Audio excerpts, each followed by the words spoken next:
بالله من الشيطان الرجيم بسم الله الرحمن الرحيم قال الله تبارك وتعالى في كلامه المجيد أعوذ بالله من الشيطان الرجيم بسم الله الرحمن الرحيم كتاب أنزلناه إليك مبارك ليدبروا آياته وليتذكر أولو الألباب صدق الله ورسوله وقال رسول الله صلى الله عليه وسلم من قال في القرآن بغير علم فليتبوأ مقعده من النار أو كما قال رسول الله صلى الله عليه وسلم۔ معزز سامعین کرام، بڑے عرصے سے دوست احباب کی یہ خواہش ہے کہ ہم الیکٹرانک میڈیا کے تھرو علوم قرآنیہ کو گھر گھر تک پہنچائیں، اور جن دوست احباب کی ہمارے تک رسائی نہیں ہو سکتی، جو ہمارے تک پہنچ نہیں سکتے، ان تک ہم اپنا پیغام پہنچائیں۔ تو معزز سامعین کرام، جیسے میں نے اپنے اس سے پہلے ویڈیو میں ظاہر کیا کہ ہمارے دوست احباب کچھ ایسے بھی ہیں بلوچستان میں یا ہمارے KPK میں جو پشتو لینگویج کے علاوہ اور زبان وہ نہیں سمجھتے، تو ان کے لیے ہم نے انشاءاللہ پشتو میں اہتمام کیا ہے۔ ہر ویڈیو باقاعدہ ہم ہر درس کا پشتو میں چلائیں گے، اور جو دوست احباب ہیں جو سندھ سے ان کا تعلق ہے، پنجاب سے ان کا تعلق ہے، تو ان کو چونکہ پشتو سمجھ نہیں آتی تو ان کو ہم مجبوراً اردو میں پھر یہ سلسلہ چلائیں گے۔ تو معزز سامعین کرام، بنیادی بات یہ ہے کہ ہمیں علوم قرآن کو سیکھنے کی ضرورت ہے، اور آپ لوگ بخوبی جانتے ہیں، میں چونکہ ایک چھوٹا اور ٹوٹا پوٹا مبلغ بھی ہوں، کافی دوست احباب مجھے جانتے بھی ہوں گے، تو قرآن عظیم الشان کے حوالے سے، دین اسلام کے حوالے سے دن بدن نفرت پھیلتی جا رہی ہے۔ اس کی بنیادی وجہ کئی وجوہات ہو سکتے ہیں، لیکن میرے ذہن میں بنیادی وجہ اس کی یہ ہے کہ قرآن و حدیث کو صحیح معنوں میں بیان نہیں کیا جا رہا۔ اس کی وجہ کیا ہے؟ اللہ پاک نے قرآن عظیم الشان میں فرمایا کتاب انزلناہ الیک مبارک لیدبروا آیاتہ، جس کا خلاصہ یہ ہے کہ قرآنی آیات میں تدبر کی ضرورت ہے۔ اللہ پاک فرماتے ہیں لیدبروا آیاتہ، اس کی آیاتوں کو سوچنے کی ضرورت ہے، تدبر تفکر کی ضرورت ہے۔ اور معزز سامعین کرام، تدبر اور تفکر بغیر علم کے نہیں ہو سکتا۔ ہم عجمی لوگ ہیں، ہم جب تک قرآنی گرامر اور عربی گرامر نہیں سیکھیں گے اس وقت تک ہم قرآن میں تدبر نہیں کر سکتے، تفکر نہیں کر سکتے۔ اس لیے آپ دیکھ رہے ہیں سنی سنائی باتیں ہو رہی ہیں،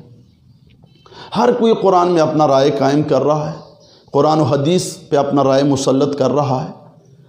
علوم میں کتنے اسکالرز ہیں جو بالکل علوم قرآنیہ جانتی نہیں ہیں اور قرآن و حدیث کی اشاعت میں لگے ہوئے ہیں، جس سے دن بدن اختلافات پیدا ہوتے جا رہے ہیں۔ حضور علیہ الصلوۃ والسلام کا یہ فرمان عالی شان من قال فی القرآن بغیر علم فلیتبوأ مقعدہ من النار،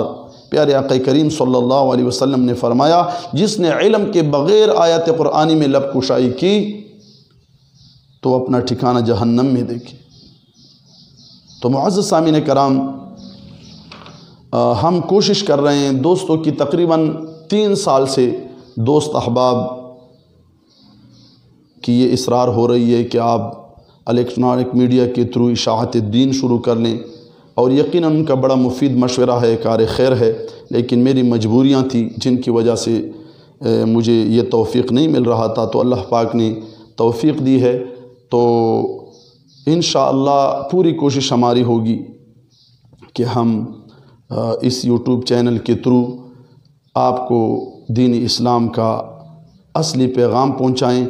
اور معزز سامعین کرام، سب سے بنیادی چیز جو ہے وہ ہمارے نئے نسل کی ہے۔ امام غزالی رحمہ الباری احیاء العلوم میں بڑی پیاری بات لکھتے ہیں، فرماتے ہیں ان الصبیہ بجوہرہ خلق قابلا للخیر والشر وانما ابواہ یمیلان بہ الی احد الجانبین۔ آپ فرماتے ہیں کہ ہر بچے کے اندر پیدائشی طور پر دونوں صلاحیتیں ہوتی ہیں، وہ قابل خیر بھی ہوتا ہے، شر بھی ہوتا ہے، لیکن ان کے والدین پہ ڈیپینڈ ہوتا ہے کہ وہ کس طرف ان کو مائل کرتے ہیں، برائی کی طرف یا خیر کی طرف۔ تو کافی وقت سے دوست احباب، ہر دوست کا میں نام نہیں لے سکتا، ان میں مشائخ کرام بھی ہیں، ان میں علماء کرام بھی ہیں، ان میں ہمارے اور ایجوکیٹڈ طبقہ بھی ہیں جن کا بار بار اصرار رہا ہے کہ بھئی ہم قرآن و حدیث کے لیے، ان کی اشاعت کے لیے، ان کے سیکھنے کے لیے ہم ہر جگہ اپنے بچے نہیں بھیج سکتے۔ یقیناً ہر کسی کی مجبوری ہوتی ہے، تو انشاءاللہ ایک بہترین طریقہ ہے، اس کے ذریعے ہم نے جملہ مشکلات کو حل کرنا ہے۔ کافی دوست احباب کے سوالات میرے ہاں پڑے ہوئے ہیں جن کو انشاءاللہ ہم اسی یوٹیوب چینل کے تھرو حل کریں گے، اور آپ کے مفید مشورے، جتنے بھی میرے مخلصین دوست ہیں وہ مجھے گاہے بگاہے مفید مشورے بھی دیں گے تاکہ ہم احسن انداز سے دین کی اس کام کو چلائیں۔ تو انشاءاللہ پوری اہتمام کے ساتھ ہم اس کورس کو رکھ رہے ہیں، ناظر قرآن سے لے کر ترجمہ قرآن تک، احادیث مبارک کی تشریح، جملہ اسلاف کے اقوال کی تشریح، اور جو علوم قرآنیہ کورس ہے خصوص بالخصوص جو ایجوکیٹڈ طبقہ ہے ہمارا، خود قرآن سیکھیں، خود حدیث سیکھیں، ان کے لیے علوم قرآنیہ کی ضرورت ہے، اور اس میں آپ لوگ دلچسپی لیں۔ معزز سامعین کرام، آپ لوگ خوب بخوبی جانتے ہیں یہ نہیں ہو سکتا کہ میں 24 گھنٹوں میں 1 گھنٹہ بھی دین کے لیے نہ دوں،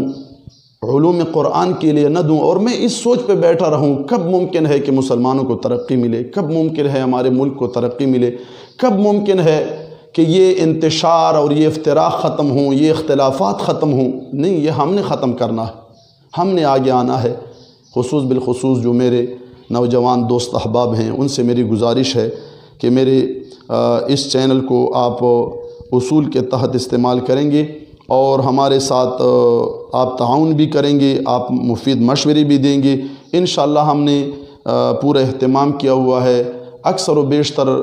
دوست احباب ہیں جس ایج کے بھی ہیں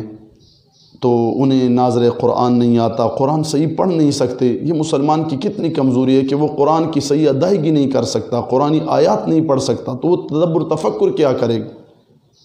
تو انشاءاللہ میری امید ہے کہ جس انداز سے ہم قرآن و حدیث کی اشاعت شروع کرنے جا رہے ہیں، اچھے انداز میں ایک ایک آیت میں انشاءاللہ ہم آپ کو ناظرہ بھی اس کا سکھائیں گے، تلفظ ادائیگی بھی سکھائیں گے، ان کا اپنا کلاس ہوگا، ترجمہ تفسیر کا اپنا کلاس لیں گے۔ انشاءاللہ ہم وقت دیں گے، لیکن آپ لوگوں کی تعاون کی ضرورت ہے، مفید مشوروں کی ضرورت ہے۔ جدھر بھی آپ لوگ میرا پیغام جس جگہ بھی پہنچ رہا ہے، سب نے دوست احباب کو اس چینل کے متعلق آگاہی دینی ہے،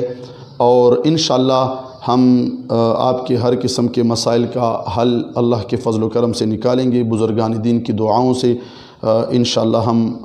ہر قسم کے مسئلے کا حل نکالیں گے۔ انشاءاللہ ہم وائٹ بورڈ کو بھی استعمال کر رہے ہیں تاکہ بالکل کوئی مسئلہ کسی کے لیے نہ رہے اور ہر مشکل کے انجام تک ہم پہنچ سکیں۔ تو انشاءاللہ آپ لوگوں کی تعاون کی ضرورت ہے۔ اللہ تعالی ہمیں دین اسلام کی اشاعت کی توفیق عطا فرمائے۔ وآخر دعوانا الحمدللہ رب العالمین۔